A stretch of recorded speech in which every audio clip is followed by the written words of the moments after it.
Myths about the government debt. Myth number 1, the government owes $20 trillion. How much is $20 trillion? Suppose you go to Germany, and in Germany you go to every town, and in every town you visit every store, and in every store you look at every shelf and grab everything that is for sale. The amount of money you spend will not be $20 trillion. If you go to Germany and then to France, and you go to every town, and within every town you go to every store, and every store you look on every shelf and you buy everything, you still will not have spent $20 trillion.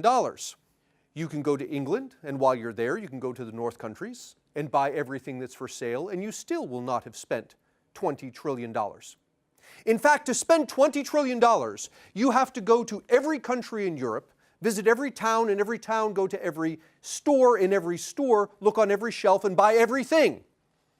And then you will have spent about $20 trillion.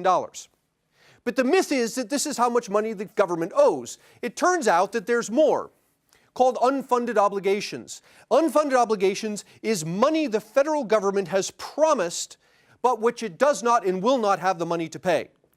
Largely, this consists of promises of retirement and medical benefits. If you take the present value of all the future promises of retirement and medical benefits the government has made, and subtract from that the amount of money that's in the government's Social Security and Medicare trust funds, and then subtract from that the amount of money the federal government anticipates collecting under the current law from future Social Security and Medicare taxes, you'll still have an amount of money left over that the government does not have. And that's the unfunded obligations, an amount of money the government has promised which it does not and will not have the money to pay. Estimates of unfunded obligations vary from the astronomical to the unbelievable. On the low end, people have estimated unfunded obligations to be about $80 trillion, on the high end, $200 trillion. So this means that the federal government's total financial obligations range somewhere from $100 to $220 trillion. Let's say, roughly speaking, the federal government owes about $150 trillion. Myth number 2, the government owes $150 trillion. Well, it turns out there's more to it. There are federal agencies that don't appear on the federal government's budget. There are government-sponsored enterprises like Fannie Mae and Freddie Mac that don't appear on the government's financial statements, and they owe another $8 trillion. There's then state and local governments that collectively owe about $3 trillion and have another $5 trillion in their own unfunded obligations. So when we put it all together, the total U.S. governmental financial obligations total about $165 trillion. Myth number 3, government borrowed from the Social Security Trust Fund isn't really debt because we owe it to ourselves. Well, it turns out there is no ourselves here. The trust fund belongs to current and future retirees. So when people retire and the government does not have the money that it has promised them, one of two things must happen. Either the government must increase taxes on future workers to pay for the Social Security and Medicare obligations it has promised, or the government has to cut the promised Social Security and Medicare benefits that it had promised to retirees. Either way, someone must pay. Myth number 4, the government can't go bankrupt. This is technically true because the government promised to pay back a certain number of dollar bills. And so as the government starts to run out of money, it can simply print more, thereby satisfying its obligation. But while that's technically true, it's effectively false, because when the government prints money, it erodes the purchasing power of dollars, thereby creating inflation. For example, suppose you have a bunch of people, and these people buy things. They buy things from Walmart, from McDonald's and Ford, and in buying these things, they give these businesses money. In return, they receive goods and services from these businesses. The ratio of the dollars they pay to the goods and services they receive, we call prices. So we have the average price of a hamburger, the average price of a pair of shoes, the average price of a car. Now, if the government were to print enough money to double the money supply, we would have twice as many dollar bills floating around, but the same amount of goods and services. All that would happen is the prices of these goods and services themselves would double. So with twice as many dollar bills, a hamburger now goes from a price of $4 to a price of $8. The car goes from $30,000 to a price of $60,000. And one of the prices that will double is people's wages. Interestingly, you're left with the following. Under scenario 1, without the government printing money, let's suppose you earn $50,000 a year and the price of a hamburger, shoes, and a car, things you would buy, are $4,000, $30,000, and $30,000. And then along comes the government and prints lots of money, and in printing the money it doubles all the prices, including your income. So now in scenario 2, you're earning twice as much as you were before, $100,000, but the prices of the things you buy have all doubled as well. And so if I ask you, are you better off in scenario 1 or scenario 2, the answer is you're the same in both. It doesn't matter to you whether you're earning $50,000 and a car costs $30,000, or whether you're earning $100,000 and a car costs $60,000. It's the same car. Now, there is a difference in the two scenarios, and the difference shows up when you look at your savings. Let's suppose in scenario 1, you had $10,000 in savings, you're earning $50,000, and a hamburger costs $4,000. Along comes the government, it prints money, and in printing money, all the prices double. That means that the hamburger now costs twice as much, the shoes cost twice as much, you're earning twice as much, but your savings is the same. It's the same $10,000 sitting in savings. And what has happened when the government comes along and prints money, in effect what it's doing is draining away the purchasing power of your savings. So economists say it this way, inflation is a tax on savings. When the government prints money and thereby creates inflation, we get the same exact effect as if the government had imposed a tax on people's savings. So the fact is that the government ultimately pays for bankruptcy by taxing the purchasing power of people's savings. Myth number 5, the government can solve its financial problems by raising taxes. Well, it turns out the government can't raise taxes at all. It can only raise tax rates. Taxes are what happens when the tax rate the government imposes interacts with people's behavior. This is perhaps the most interesting picture in all of economics. And it's interesting precisely because it's so boring. What you're seeing here is federal tax receipts. This is all tax revenue from all sources combined. Payroll taxes, income taxes, estate taxes, tariffs, everything. Federal taxes, all sources combined, as a fraction of GDP. And what you see is from 1950 up to the present, this has remained relatively stable at about 17%. That is, over time, if you think of the economy as a pie, the government has collected a constant 17% slice of this economic pie.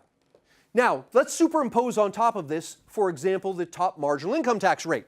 So back in the 1950s, the top marginal income tax rate was north of 90%. It dropped in the 1960s, reached an all-time low during the Reagan years, goes back up during Bush the first, comes back down, goes back up again. This is the top marginal income tax rate. So we talk about taxing the rich. This is the rate that applies to the rich. But notice what happens here. In years in which we taxed the rich at a very high rate, the government collected 17% of the economy as tax revenue. And in years in which we lowered the tax rate on the rich, the government still collected 17% of the economy as tax revenue. And the same is true of, for example, the capital gains rate. When capital gains taxes were particularly high, the government collected 17% of the economy as tax revenue. When capital gains taxes were particularly low, the government collected 17% of the economy as tax revenue. The same is true of the average effective corporate tax rate. When corporations paid higher fractions of their profits to the federal government collected 17% of the economy as tax revenue. When tax rates on corporations were lower, the government still collected the same 17% of the economy as tax revenue. It didn't matter whether we taxed the rich or capital gains or corporations. It didn't matter whether we taxed them a high amount or we taxed them a low amount. Regardless of what the government has done, historically, it has consistently collected the same 17% of the economy as tax revenue. Now, you might say, all right, but we're looking at tax revenue as a fraction of GDP. Tell me what's happening to tax revenue straight up. So let's look at what happens to tax revenue as tax rates change. What you see here is the top marginal income tax rate. This is data from 1940 to 2015. So across the bottom, as we move to the right, we're taxing the rich at a higher rate. As we move to the left, we're taxing the rich at a lower rate. Up and down, we're measuring tax revenue per person 1 year later. So this is total federal tax revenue on a per capita basis 1 year after the tax rate goes into effect. And this is all adjusted for inflation. The story we hear when we hear things like, well, we need more tax revenue, so we need to tax the rich more. Implicit in that statement is, as you increase the tax rate on the rich, we will collect more tax revenue. But if we actually look at the data, what we see is a different picture. The actual data looks like this. On average, as we have increased the tax rate on the rich, 1 year later, the federal government has actually collected, on average, less tax revenue. There are exceptions to this, but there's also a very clear trend that the tax revenue moves in the opposite direction that we think it should. And this is not just true of the top marginal income tax rate. We also see it if we look at the capital gains tax rate. Now, the relationship here is not as tight, but it's disturbingly in the same direction. On average, as the government has increased the capital gains tax rate, 1 year later, it has collected less tax revenue than it did before.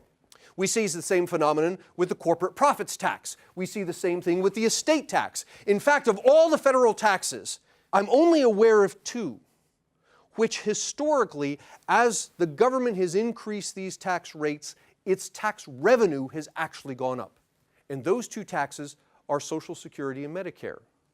The disturbing part of this is these are the taxes that fall most heavily on the poor and the middle class. Myth number 6. The rich aren't paying their fair share. What constitutes a fair share? What you see here is average market income of various income groups in the United States as of 2013. So we have the poorest 20% of Americans at the top. Their market income, that is income they earn from participating in market activities as opposed to money the government gives them. Their market income is about $15,800 on average. Here's the middle income Americans. Their average income is about $53,000, and the top 1% just over $1.5 million. So let's ask, what is a fair tax rate for these people to pay? And as we talk about tax rates, let's talk about effective tax rates. And what I mean by that is, after you have done all of your legal and accounting gymnastics and write-offs and deductions and exemptions, when all that's finished, what fraction of your income did you end up paying to the IRS? That's the effective tax rate. So we can argue about what constitutes fair. A lot of people tend to answer the following way. The poor should probably pay somewhere around 2%. A lot of people think that the middle-class Americans should pay around 15%. And a lot of people think that the top 1% should pay around 30% of their income as taxes. Now, we can argue about whether these things are indeed fair, but these seem to be numbers that lots of people will tend to agree with. So let's look at what these groups actually pay. If we look at the federal taxes collected from each of these groups, we see something like the following. The average household amongst the poorest 20% of Americans pays, on average, $800 in federal taxes. The average middle income household in the United States pays about $9,000 in taxes, and the average household amongst the top 1% pays about $500,000 in federal taxes. Now, this isn't the end of the story, because we don't just pay money to the federal government also gives money back. A lot of this comes in the form of the Earned Income Tax Credit, or Social Security benefits, or unemployment compensation. But all of these things are instances in which the government has first collected money and then turned around and given the money back. So let's account for this, and economists call this transfers. Transfers are money the government gives to people. The average household amongst the poorest 20% received an average federal transfer of about $9,600 in 2013. The average middle-income household received about $16,700. The average top 1%er earned about $800. Most of that is likely coming from Social Security retirement benefits. But notice what happens now. If we calculate the effective tax rate by accounting not just for what people pay to the government, but for the money the government pays them back, what we find is something astounding. We claimed that a fair tax rate for the poorest Americans is 2% and a fair tax rate for the top 1% is 30%. If we run these numbers, what we find is that the poorest 20% on average are actually paying negative 56%. That is, when all the dust settles, they're actually receiving more money back from the federal government than they paid in the first place, making their effective tax rate below zero. This is true all the way up through middle-income America. The average middle-income American is receiving back 15% more from the federal government than he paid in. The top 1% are paying about 34%. And here we have an interesting conclusion. On average, and there are exceptions, but on average, only the top 40% are net payers into the federal government. And this raises an interesting point, because every time someone says, well, we should cut taxes, someone else responds with, well, you mean tax cuts for the rich. But in fact, our tax system, at least at the federal level, has become so progressive that virtually every tax cut, by definition, is a tax cut for the rich, because on average, those are the only people who are actually paying. Myth number 7, the government can settle its debts by selling off its assets. The government has debts and unfunded obligations of about $150 trillion, but it's also sitting on a bunch of assets. 8,000 tons of gold in Fort Knox, 500 million acres of land out in the West and Midwest, and then miscellaneous assets on top of that. And these total actually only about $2 or $3 trillion. So when we're done, even if the federal government were to sell off all of its assets, we still have a shortfall of $147 trillion. Myth number 8. The government needs to pay off its debts. The good news here is the government actually doesn't need to pay off its debt. Just as a household with a credit card does not have to pay off the credit card, all it has to do is keep up with the minimum monthly payments. So too the government only needs to keep up with its minimum monthly payments. We call this servicing the debt. The bad news is, if we count all of the money the federal government owes, $150 trillion, and the federal government currently pays about 2.5% on its debt, to service the full $150 trillion of obligations, the federal government would have to come up with $3.8 trillion per year. That is, to service the debt and obligations the federal government currently has, it would have to pay $3.8 trillion a year in interest. And yet, the federal government's annual income is only about $3.3 trillion. That is, the federal government actually is bankrupt right now. Even if it were to devote all of the tax revenue it collects solely to servicing its $150 trillion in debt and obligations, it still would not have enough money to service that debt. Myth number 9, well, the government could just keep on borrowing. The problem here is the government has borrowed so much money that it's running out of places to find more.